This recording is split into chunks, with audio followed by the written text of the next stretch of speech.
ኢትዮጵያ አረንጓዴ ኢኮኖሚን ለመገንባት የሚያስችላት መርሃ ግብር ላለፉት 7 ዓመታት እያከናወነች ትገኛለች።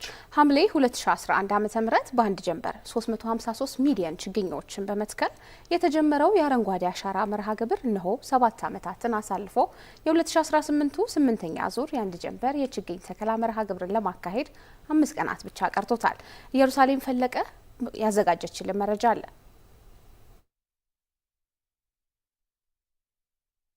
ኢትዮጵያ አረንጓዴ ኢኮኖሚን ለመገንባት በስፋት እየተንቀሳቀሰች የምትገኝ ሲሆን ይህንን ለማሳካት የሚያግዛትን የአረንጓዴ አሻራ መርሃ ግብር ባለፉት ዓመታት በመተግበር ላይ ትገኛለች። ሐምሌ 2011 ዓመተ ምህረት በአንድ ጀንበር 353 ሚሊዮን ችግኞችን በመትከል የተጀመረው የአረንጓዴ አሻራ መርሃ ግብር እነሆ 7 ዓመታትን በተሳካ ሁኔታ አሳልፎ የ2018ቱን 8ኛ ዙር የአረንጓዴ አሻራ መርሃ ግብር ለማካሄድ 5 ቀናት ብቻ ቀርቶታል። ባለፉት 7 ዓመታት በሀገር አቀፍ ደረጃ ከ48 ቢሊዮን በላይ ችግኞች መተከላቸውን መረጃዎች ይጠቁማሉ።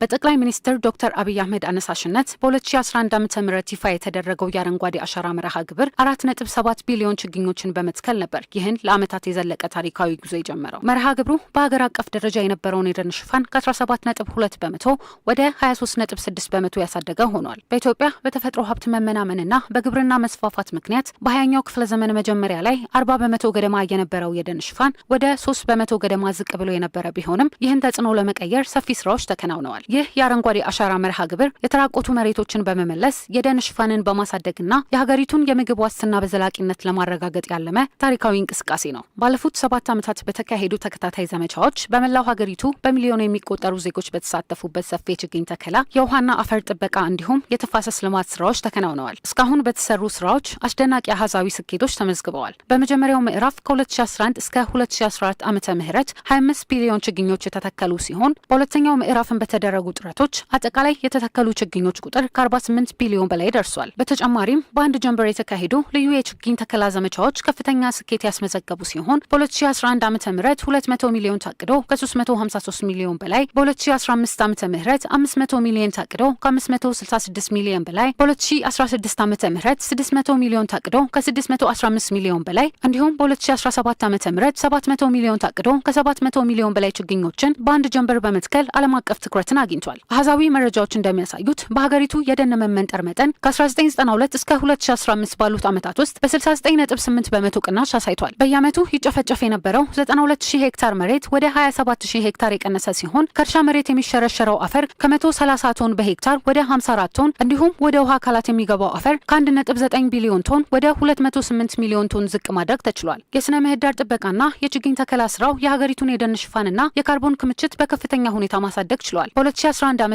17.2 ሚሊዮን የነበረውን የኢትዮጵያ የደን ሽፋን በ2015 ዓ.ም መጨረሻ ላይ 113.5 ሚሊዮን ሄክታር መሬት ወይም 13.6 በመቶ ማደጉ ተረጋግጧል። የደን ሽፋኑ ማደግ የሀገሪቱን ካርቦን የመሰብሰብና የማከማቸት አቅም በከፍተኛ ሁኔታ ያሳደገ ሲሆን በ2012 ዓ.ም ከነበረበት 34.6 ሚሊዮን ሜትሪክ ቶን ካርቦን ዳይኦክሳይድ በ2016 ዓ.ም ወደ 50 ሚሊዮን ሜትሪክ ቶን ካርቦን ዳይኦክሳይድ ማሳደግ ተችሏል። በተጨማሪም በሀገሪቱ የተያዘው የደን ሀብት 2.7 ቢሊዮን ቶን ገደማ የካርቦን ክምችት እንዲይዝ በማድረግ የዓለም አቀፍ የአየር ንብረት መዛባትን በመከላከል ረገድ ትልቅ አስተዋጽኦ እያበረከተ ይገኛል። በዓለም አቀፍ ደረጃ የኢትዮጵያ የደን ሽፋን መረጃ የተዘጋጀው በተባበሩት መንግስታት የአየር ንብረት ለውጥ ማዕቀፍ ስምምነት ድንጋጌዎች መሰረት ነው። ጥናቱ የዛፍ ቁመት ቢያንስ 2 ሜትር፣ የቅርንጫፍ ሽፋን ከ10 እስከ 20 በመቶ እና አነስተኛ የመሬት ስፋት 0.5 ሄክታር መሆን አለበት የሚሉ መስፈርቶችን ጠብቆ በጂአይኤስ እና በሳተላይት ምስሎች የተደገፈ ሳይንሳዊ ልኬት የተደረገበት ነው። በተጨማሪም ኢትዮጵያ የደን ማጣቀሻ ሰነዷን ለተባበሩት መንግስታት የአየር ንብረት ለውጥ ማዕቀፍ ስምምነት ያቀረበች ሲሆን በአካባቢው የጥበቃ ልህቀት ደረጃ ስታንዳርድ አማካኝነት በውጤት ላይ የተመሰረተ